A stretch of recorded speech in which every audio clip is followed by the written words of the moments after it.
तो crime bulletin में सबसे पहले आपको एक ऐसी सनसनीखेज खबर दिखाने जा रहे हैं जिसे देखकर आप दंग रह जाएंगे। आप बीती सुनकर आपके रोंगटे खड़े हो जाएंगे और मन में कई सवाल कौंधने लगेंगे। देखिए मुजफ्फरपुर में हुए महापाप की पूरी पटकथा। पूर्व मुखिया पति का घिनौना पाप आया सामने। नाबालिग को अगवा कर बनाया हवस का शिकार। 9 महीने तक बंद कमरे में किया गैंग रेप। 4 अन्य सहयोगियों ने भी दिया पाप में साथ। नाबालिग बनी कुंवारी मां।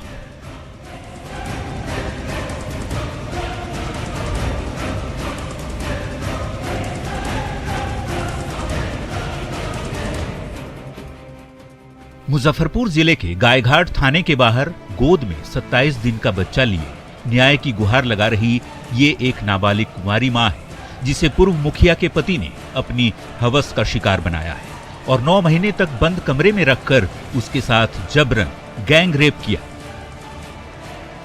पूर्व मुखिया पति की इस घिनौनी करतूत ने मुजफ्फरपुर को एक बार फिर से शर्मसार कर दिया है।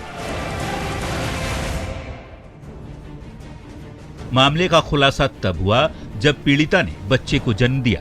पीड़िता की आप बीती सुनकर पुलिस भी हैरान है, परेशान है। इसके साथ ही पुलिस के जहन में कई सवाल भी कौंध रहे हैं। 9 महीने तक कैसे किसी को बंद कमरे में रखा जा सकता है? क्या पीड़िता को आरोपियों ने नजरबंद करके रखा था? परिवार वालों ने बेटी की खोज खबर क्यों नहीं ली? 9 महीने तक पीड़िता का परिवार क्यों चुप था? क्या परिवार पर किसी तरह का कोई दबाव था? अगर नहीं था तो गुमशुदगी की रिपोर्ट क्यों नहीं दर्ज कराई? बच्चा होने के बाद एफआईआर क्यों किया गया? ये वो तमाम सवाल हैं जिसके जवाब पुलिस ढूंढ रही है और ये पता लगाने की कोशिश कर रही है कि आखिर इसके पीछे की हकीकत क्या है। इस महापाप की पटकथा किसने लिखी और कब लिखी, क्यों लिखी, ये जांच का विषय है। लेकिन हैरानी की बात यह है कि पूर्व मुखिया शैल देवी ने भी अपने पति की और उसके सहयोगियों के इस जघन्य वारदात में साथ दिया। वो अपराध है, खौफनाक है, समाज के लिए शर्मनाक है। मामला नाबालिग का है, पॉस्को एक्ट का केस है। वो पॉस्को एक्ट की विक्टिम को लाए हैं। उसके बाद जो नियमता विधि सम्मत कार्रवाई होगा, 164 वगैरह का बयान होगा, उसके बाद आगे की कार्रवाई की जाएगी। सुना आपने, एफआईआर दर्ज होने के बाद पुलिस ने त्वरित कार्रवाई करते हुए एक आरोपी को गिरफ्तार भी कर लिया है। साथ ही पीड़िता का बयान भी दर्ज कर लिया गया है, जिसके बाद पुलिस आगे की कार्रवाई में जुटी है। ये क्या गिरफ्तारी हुई है, अभी रिसेंट तो कल का केस दर्ज हुआ है। एक बच्चे की मां है, बच्चे को जन्म दी है। तो मुखिया क्या कोई आरोपी बना है? पूर्व मुखिया भी हैं।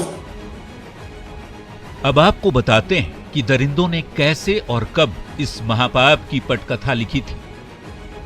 दरअसल पीड़िता 9 महीने पहले पूर्व मुखिया शैल देवी के घर पर आवास बनवाने के लिए गुहार लगाने गई थी, जहां से पूर्व मुखिया शैल देवी के पति मनोज सहनी, कंचन सहनी, सोनू सहनी, शैल देवी और रामकृपाल सहनी ने उसे उठा लिया। उसे पता नहीं था कि मुखिया पति की गंदी नजर उसे इस हालात में लाकर छोड़ देगी। कैसे क्या कुछ हुआ, आप खुद पीड़िता की जुबानी सुनिए। हम गए थे आवासीय बनवाने मुख्य मनोज सहनी के दरवाजे पर। मनोज सहनी उनको 5 आदमी मिलकर उठा लिए। मनोज सहनी, कंचन सहनी, सोनू सहनी, साहिल देवी, रामकृपाल सहनी। उसके बाद हमको बंद कर दिए बंद कमरा में। और उसके बाद 4 चक्कर से मुजफ्फरपुर रखे। उसके बाद हमको 7-5 गलत किए और उसके बाद हमको बाहर भेज दिए।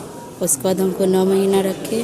उसका 14 तारीख को हमको जब बच्चा होने का दर्द हुआ तो लाकर छोड़ दिया और 15 तारीख को लड़का जन्म लिया। वहीं से उसे सभी आरोपियों ने मिलकर अगवा कर लिया, फिर मुजफ्फरपुर समेत कई जगहों पर ले जाकर गैंग रेप किया। 9 महीने तक उसे अपने साथ रखा और धमकी भी देते थे, यदि केस करोगी या शिकायत करोगी तो पूरे परिवार की हत्या कर दी जाएगी। 2 आदमी मिलके, मनोज सानी, कंचन सानी। मनोज सानी कौन है? मुखिया है, मुखिया कौन पंचायत का? लोमा पंचायत का। अच्छा, क्या कहता था वो लोग बहुत गंदा मारता था, पीटता था, हर एक काम करता था। अगर केस करेगी तो मुँह पे तेजाब डाल देंगे। उसके बाद मेरा गए गाय घाट में केस करने, तो उसके बाद मेरे भाई को उठाने का धमकी दिया। आरोपी इसी का नाजायज फायदा उठाते रहे और उसके साथ गैंग रेप की वारदात को अंजाम देते रहे। 15 अगस्त को नाबालिग जब मां बनी और लड़के को जन्म दिया तो दरिंदों ने उसे रिहा कर दिया। उसके बाद वो न्याय की गुहार को लेकर थाने की चक्कर काटने लगी। एफआईआर दर्ज नहीं हुई तो सीनियर अधिकारियों से गुहार लगाया, जिसके बाद रिपोर्ट दर्ज की गई और पुलिस एक्शन में भी आ गई। अब पीड़िता इंसाफ चाह रही है और आरोपियों को सजा दिलाने की मांग कर रही है। हमको इंसाफ चाहिए। इंसाफ चाहिए जी। धमकी, हत्या करने की धमकी मिली जी। ये भी बोला जा रहा है कॉम्प्रोमाइज कर लीजिए जी। पैसा तक लालच दिया गया जी नहीं। पीड़िता को अब इंसाफ चाहिए क्योंकि उसके साथ जो हुआ है वो बेहद खौफनाक है और उसी दर्द के साथ उसे घुट घुट कर ताउम्र जीना पड़ेगा। ऐसे में एक भी आरोपी यदि बच जाता है तो इसका दर्द और बढ़ जाएगा। जरूरत है सभी हैवानों को हवालात की हवा खिलाने की, जरूरत है कड़ी से कड़ी सजा दिलाने की, जरूरत है ऐसे भेड़ियों को समाज से बाहर निकालने की, जरूरत है सबक सिखाने की, ताकि फिर कोई दरिंदा ऐसा पाप करने से पहले 100 बार नहीं 1000 बार सोचे, उसके बाद भी उसकी हिम्मत जवाब दे दी। जरा सोचिए उस महिला के बारे में जिसके कंधे पर पूरे पंचायत की जिम्मेदारी थी, जिसने महिला होते हुए भी ऐसी जघन्य पाप में अपने पति का साथ दिया। शर्म है उसके महिला होने पर जिसने अपने हाथों से पीड़िता को दरिंदों के हाथ में सौंपा। गलती किसी की भी हो, लेकिन पांचों ने मिलकर जो घिनौना काम किया है वो कानूनन अपराध है और इसकी सजा तो मिलनी ही चाहिए। Bureau report, news 18।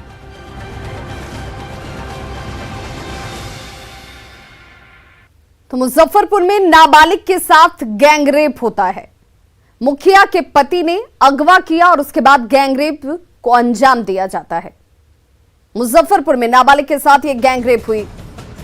मुखिया के पति ने अगवा किया और गैंगरेप को अंजाम दिया। क्या गैंगरेप पीड़ित ने बच्चे को जन्म दिया है। थाने में एफआईआर के बाद महापाप का खुलासा हुआ। मुखिया का पति मनोज सहनी है जो कि मुख्य आरोपी है। कंचन सहनी, सोनू सहनी, रामकृपाल सहनी पर भी आरोप हैं। गैंगरेप कांड में एक महिला भी शामिल है। आवासीय प्रमाण पत्र को बनवाने को लेकर मुखिया के पास ये नाबालिग पहुंची थी और वहीं से मुखिया के पति ने इस नाबालिग को अगवा किया। गैंगरेप को अंजाम दिया गया। 9 महीने तक बंधक बनाकर इस नाबालिग के साथ दुष्कर्म किया जाता है। मुंह खोलने पर अंजाम भुगतने की धमकी दी गई। एफआईआर के लिए 3 दिनों तक थाने का चक्कर लगाती रही पीड़ित। वरिष्ठ अधिकारियों से गुहार के बाद जाकर प्राथमिकी दर्ज होती है और अब गैंगरेप कांड में शामिल एक महिला इस वक्त गिरफ्त में।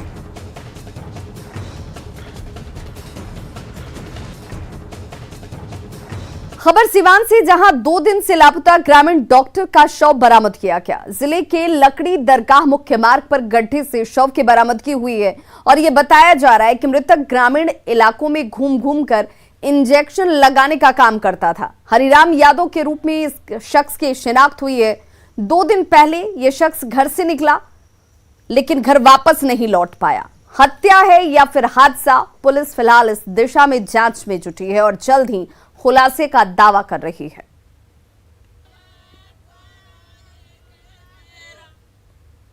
खबर शेखपुरा के बरबीघा से, जहां बीरपुर में जादू दिखाने के दौरान जमीन में दफनाने से एक युवक की मौत हो गई। बताया जा रहा है कि 18 साल का धीरज रविदास जादूगर टीम का सदस्य था, जिसे जादू दिखाने के दौरान जमीन में दफना दिया गया। लेकिन जब रात को उसे गड्ढे से निकाला गया तब तक ये युवक की मौत हो चुकी थी, जिसके बाद यहां भगदड़ मच जाती है। जादूगर टीम के जो लोग वहां उस दौरान मौजूद थे वो फरार हो गए और बाद में टीम के एक सदस्य को पकड़ा गया जो एक किन्नर निकला। उसका कहना है कि पहले उसे ही दफनाने की कोशिश की गई लेकिन उसने इससे मना कर दिया, जिसके बाद धीरज को जमीन के अंदर दफना दिया गया और इस धीरज की मौत हो जाती है। आओ मेरे पास कैंसर नहीं है।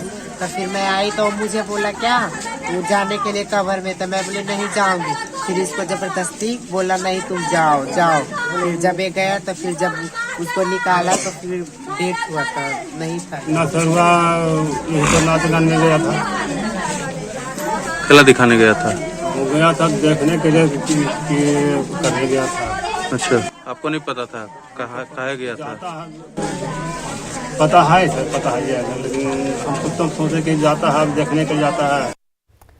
खबर बगहा के रामनगर से, जहां चोरों ने खैनी के थोक विक्रेता के दुकान का ताला तोड़कर हजारों रुपए उड़ा लिए। चोरी की यह वारदात सीसीटीवी कैमरे में कैद हो गई और इस आधार पर पुलिस अब कार्रवाई की बात कह रही है। मामला सरयुग सिंह सुंदर चौक के पास का है और ये सीसीटीवी तस्वीर इस वक्त आपके टीवी स्क्रीन पर, जहां शख्स रात के अंधेरे का फायदा उठाते हुए इस शटर को तोड़ता है, चोरी करता है और फरार हो जाता है। हालांकि सीसीटीवी कैमरे में इस शख्स की करतूत कैद हो चुकी है और अब पुलिस इसी सीसीटीवी कैमरे के आधार पर कार्रवाई की बात कह रही है।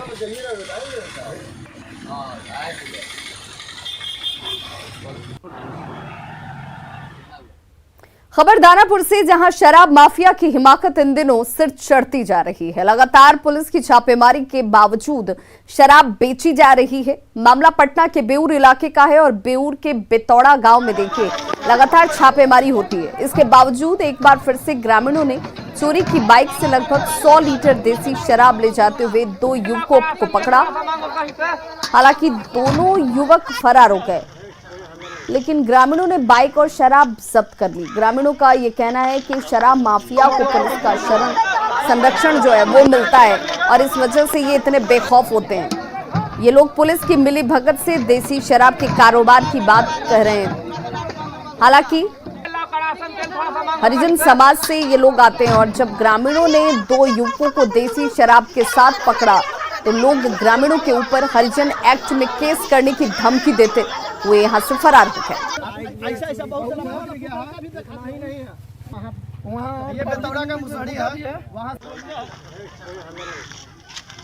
मुझे जानकारी है कि बेतौड़ा में एक मुसहरी है, वहाँ पर शराब बनाया जाता रहा होगा।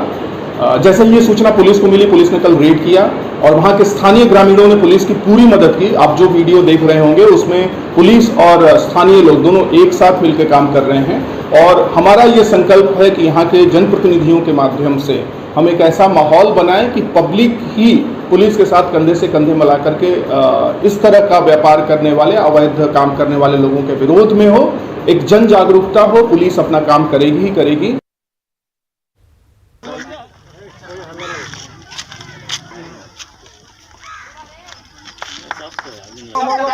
और सहयोगी अमरजीत हमारे साथ इस वक्त ज्यादा जानकारी के साथ फोन लाइन पर जुड़ चुके हैं। अमरजीत, जिस जगह की तस्वीर हम दिखा रहे हैं, यहाँ पर ये कार्रवाई से पहले भी कई बार हुई है, लेकिन इसके बावजूद शराब पहुंच भी रही है, बन भी रही है और बिक भी रही है। कार्रवाई के बाद रोक लगाने को लेकर किस तरह की कोशिश? पुलिस के मुताबिक कोशिश की जाती है, लेकिन जो है पब्लिक के मुताबिक कोशिश में नाकाम इसलिए होती है क्योंकि पब्लिक के द्वारा ये भी आरोप लगाया जाता है कि पुलिस इस मामले में मिलीभगत है। इसी वजह से शराब लगातार जो है बनता है और बिकता है और यहाँ से कारोबार होता है। यही वजह है कि ग्रामीणों ने यह माना कि ये रुक नहीं पा रहा है, तो ग्रामीण खुद से जो है इस गांव में पहुंचे और जो है तोड़फोड़ शुरू किया। इस दौरान पुलिस को भी बुलाई गई थी। पुलिस और ग्रामीण दोनों मिल करके जो गांव में शराब बन रहे थे उस पे अंकुश लगाने का काम किया गया और भारी मात्रा में यहाँ पर जो है जावा महुआ बरामद किया गया, शराब बरामद किया गया और दूसरे दिन फिर जो है ये शराब जो है ग्रामीणों द्वारा पकड़ी गई है। एक मोटरसाइकिल जो कि चोरी की मोटरसाइकिल थी, दानापुर से चोरी हुई थी, उसी मोटरसाइकिल से शराब, जो देसी शराब है, उसका खेप ले जाया जा रहा था। ग्रामीणों ने देखा तो उसे रोका। 2 युवक उसमें थे, उन युवक को भी पकड़ा, लेकिन युवक किसी तरह से जान बचाकर भाग गए और ग्रामीण जो है पुलिस को बुलाया। पुलिस उन लोग को भागने के बाद वहां पर पहुंचती है। बिल्कुल अमरजीत, आप हमारे साथ बने रहिए। जरा उन ग्रामीणों की बातों को भी सुनवाना जरूरी है, जिन लोगों ने यहाँ पर इस खेप को पकड़ा भी है, पुलिस को जानकारी भी दी, लेकिन इस पर रोक क्यों नहीं लग पा रही। अब आपको वो ग्रामीणों के आरोप भी सुनवाते हैं। जो वहां के स्थानीय लोग हैं, लोकल थाने की पुलिस पर इनकी तरफ से गंभीर आरोप लगाए जा रहे हैं, साथ ही डीएम और एसपी से कार्रवाई करने की मांग की जा रही है। क्या कह रहे हैं ग्रामीण, जरा सुनिए। बेतौड़ा मुसहरी में कल इतना होने के बाद भी बेतौड़ा मुसहरी से बाहर दारू जा रहा था और उसके साथ गाड़ी और दारू जब्त हुआ, जिससे बेउर थाना का कोई कार्रवाई नहीं है। पूरा ग्रामवासी मिलकर इसको जब्त किया और बेउर थाना इसमें कोई कार्रवाई नहीं करती है और मुसहर लोग को ही सपोर्ट करती है। इसमें अनुरोध है कि आप लोग सपोर्ट कीजिए, दारू बंद किया जाए। पदाधिकारी जो भी हैं, डीएम है, एसपी है, जो भी है, इसका चार्ज लें।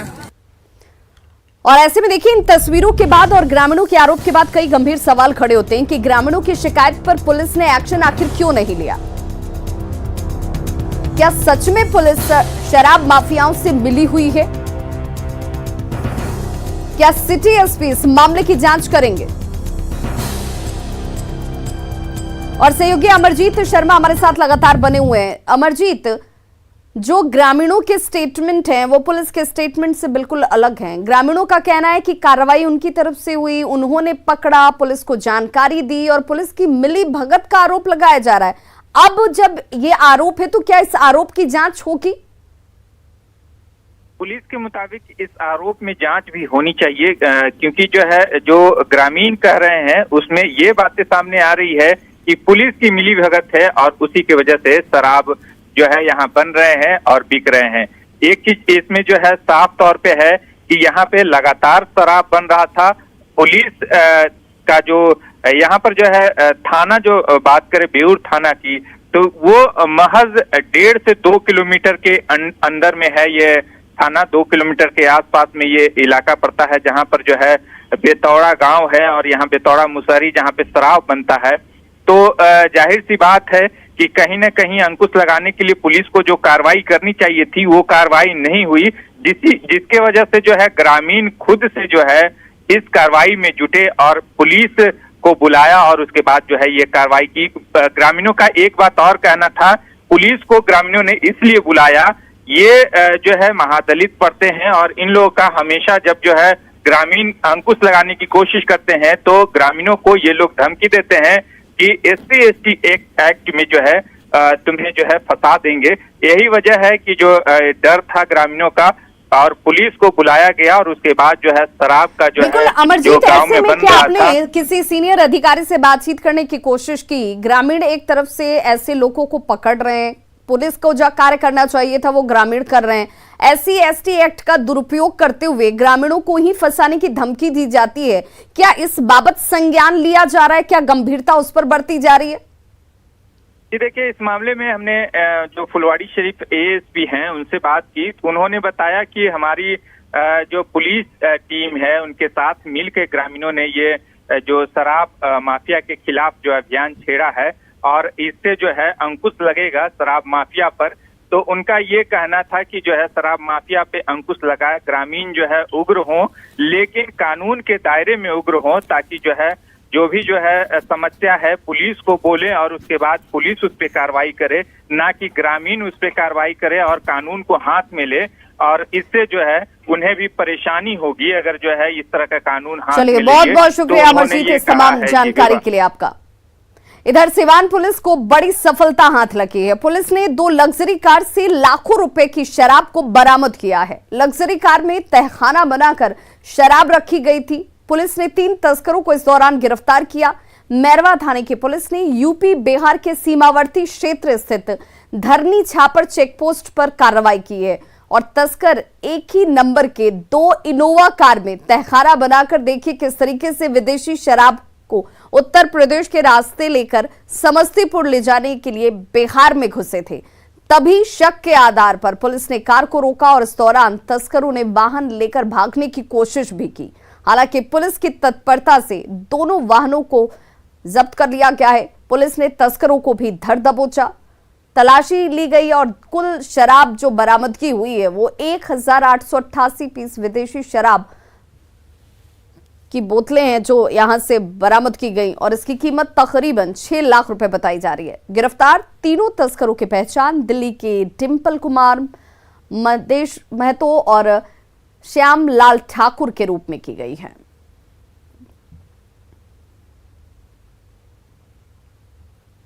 तो खबरों का सिलसिला लगातार जारी, आप देखते रहिए न्यूज़ 18।